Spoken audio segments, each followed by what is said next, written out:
Welcome back to our accounts class. Guys, hope you are happy, healthy and safe at your home. Moving ahead to our content, we were doing financial accounting. Under financial accounting हम accounting में accounting की language, उसके basic words, accounting terms सीख रहे हैं. हमने अभी तक पढ़ा है assets. Asset खुद में ही एक बहुत बड़ा word है. It might looks a small word and simple word, but believe me, asset is a vast word, having a vast meaning, a highly weightage word in your business, in whole commerce stream. Asset means assets. We cannot compare assets with anything. बात ही अलग है भाई. So assets में ये हमारी non current assets हमने पढ़ी and current asset पढ़ी. नाउ इसी में ही आगे बढ़ते हैं. जो हमारा फिक्स्ड एसेट्स है, फिक्स्ड एसेट्स की कैटेगरी को हम थोड़े डेप्थ में देखते हैं. हमारे यहाँ पे इसके बहुत से यूजेस होंगे, सो इसको हम डेप्थ में पढ़ते हैं. फिक्स्ड एसेट्स के में क्या क्या चीजें आती हैं, क्या क्या एसेट्स आते हैं. सो फिक्स्ड एसेट्स में सबसे पहला आता है tangible asset.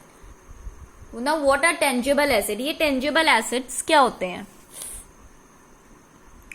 Tangible assets means those assets which we can see.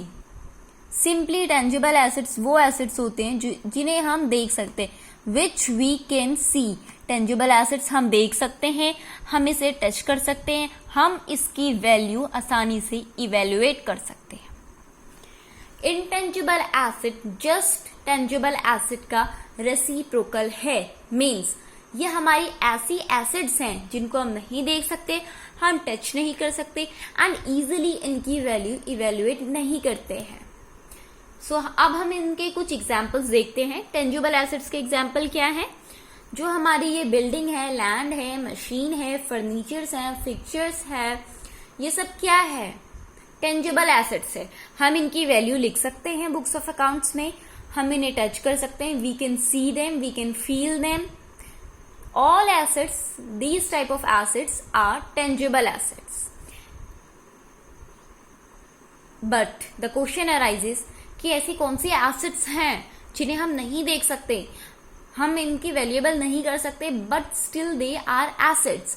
Yes guys, there are some assets which we cannot see, but उनके existence को हम feel कर सकते हैं.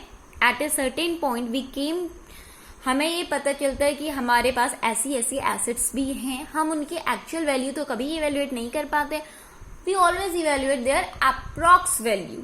Now like goodwill.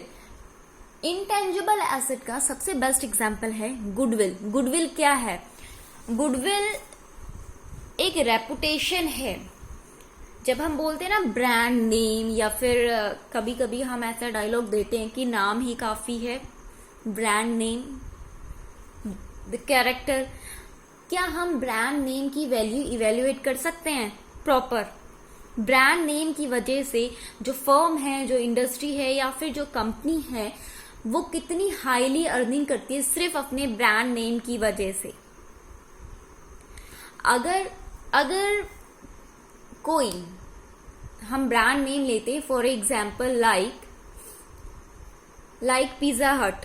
पिज्जा हट का जो ये ब्रांड नेम है पिज्जा हट, अगर ये अपनी फ्रेंचाइजीज किसी को दे दे, या कोई नॉर्मल शॉपकीपर इस फ्रेंचाइजीज को परचेज करता है, देन उस ब्रांड नेम की वजह से उसके शॉप में नंबर ऑफ कस्टमर्स इंक्रीज होंगे, उसके पिज्जा की सेल बढ़ेगी विथ हाईली कॉस्ट. बिना किसी क्वेश्चन अराइज के उसके पिज्जा की सेल बढ़ेगी. हम दूसरा ब्रांड नेम लेते हैं, बाटा ले लो. किसी शूज शोरूम में अगर हम बाटा के शूज रख ले तो शोरूम की वैल्यू अपने आप ही अपग्रेडेड हो जाएगी, बढ़ जाएगी. ये एक ब्रांड नेम है. अब क्या होता है, ब्रांड नेम हम सेल करते हैं, हम इसकी अप्रॉक्स वैल्यू निकालते हैं, इवेल्युएट करते हैं. अप्रॉक्स मीन्स लगभग. हम उसके जस्ट पास होते हैं, बस पहुंच जाते हैं उस वैल्यू तक, लेकिन एक्चुअल कभी हम फाइंड आउट नहीं कर सकते. व्हाई? बिकॉज उस एसेट से, उस ब्रांड नेम से हमें कितनी अर्निंग होती है या कितनी अर्निंग हो सकती है, no one can evaluate this. So always we evaluate an approx value.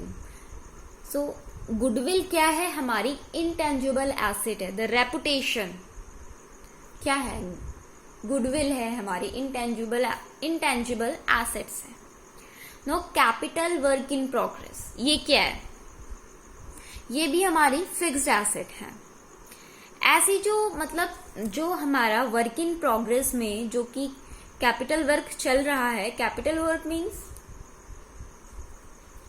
Suppose machinery है, हम कोई मशीन बना रहे हैं या फिर ला रहे हैं, तो वो क्या अभी वर्क इन प्रोग्रेस हुआ है, अभी वो फिनिश्ड रूप यानी कि फिनिश्ड फॉर्म में हमारे पास नहीं आई है. उसमें अभी कुछ एडिशंस होने हैं, कुछ और वर्क होना है. उसके बाद क्या होगा, वो एक फिनिश्ड फॉर्म में, अपनी एक्चुअल फॉर्म में, फाइनलाइज फॉर्म में फिनिशिंग करके हमारे पास आ जाएगी.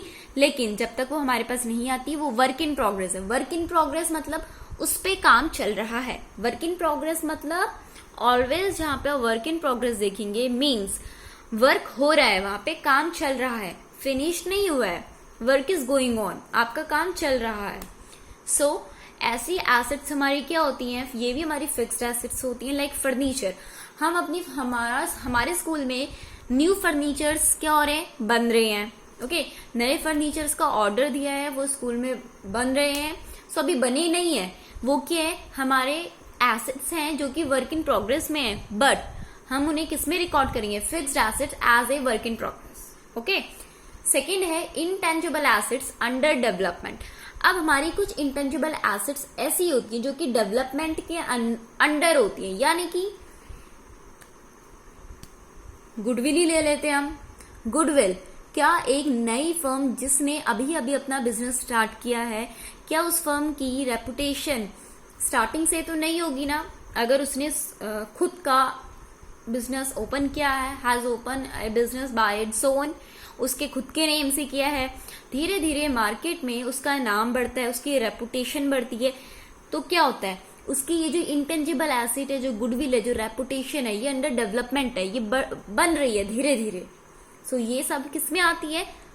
फिक्स्ड एसेट्स में आती है. So guys, these were our fixed assets. Now moving ahead to liabilities. अब हम लायबिलिटीज में आते हैं. लायबिलिटीज क्या होता है?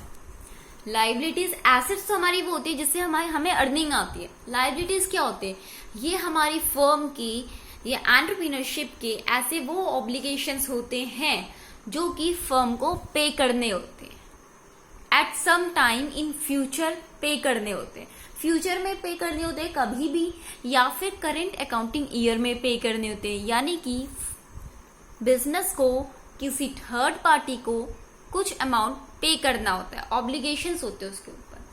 अगर मैं इसका एक सिंपल एग्जांपल दूं, तो अगर हम किसी से उधार लेते हैं, देन हमारे पास क्या है? उसका अमाउंट ड्यू है. ड्यू मीन्स हमारे पास उसका अमाउंट हमारे पास है जो कि हमें पे करना है. We are in obligation to pay the amount. So हम उसको क्या बोलेंगे? लायबिलिटीज. वो हमारे क्रेडिटर्स होंगे एंड हमें क्या करना है? लायबिलिटीज पे करनी है. जो अमाउंट हमें देना है वो हमारी लायबिलिटीज है. ऐसे ही फर्म भी क्या करती है? बहुत सी चीजें कैश में ना खरीद के उधार में खरीदती है, जो कि उसको आफ्टर सम टाइम फ्यूचर में या फिर कभी भी पे करना पड़ सकता है या उसको पे करना होता है.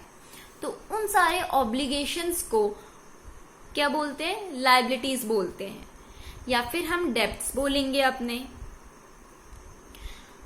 दोनों ही business, big and small, necessary find करती हैं to borrow money at one time और the other end to purchase goods on credit. Credit मतलब उधार. कैश में देखो क्या होता है, ये क्रेडिट वर्ड भी बहुत काम की चीज है जो कि कॉमर्स में काफी यूज होती है.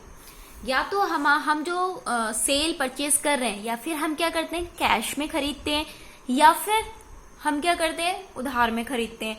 तो अगर हम कैश में नहीं ले रहे हैं, इसका मतलब हम किस में ले रहे हैं, उधार में, और उसको आप अकाउंटिंग की लैंग्वेज में क्या बोलोगे, क्रेडिट। आप क्या बोलेंगे, क्रेडिट।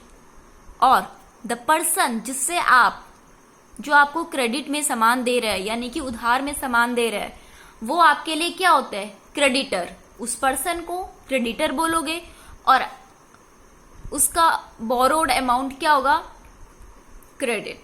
तो लायबिलिटीज हमारी क्या है, जो भी चीजें हम क्रेडिट में परचेज करते हैं वो क्या होती है, क्रेडिट। कभी कभार हम क्रेडिट सेल भी कर सकते हैं। इसका मतलब है कि अदर पार्टी को हमें अमाउंट पे करना है, तो वो अदर पार्टी हमारे लिए क्या है, हम तो उस अदर पार्टी के लिए क्रेडिटर हो गए, लेकिन वो अदर पार्टी हमारे लिए क्या है, उसको हम बोलेंगे डेटर। डेटर वाई, क्योंकि वो हमें देगा, वो अमाउंट हमें देगा, इसीलिए हम उसको बोलेंगे डेटर। नाउ गाइस, लायबिलिटीज में बहुत सी चीजें हैं, जैसे हमने एसेट्स में पढ़ी थी current assets and non current asset. Likewise liabilities में भी है non current assets and current assets. अब ये जानने के लिए, to know this you have to wait for my new video lecture, and for that you need to first of all आप ये लाइक बटन क्लिक करिए इस वीडियो में, सेकेंड थिंग ये बेल आइकन प्रेस करिए, and third subscribe the channel. Good luck, have a nice day, and thank you.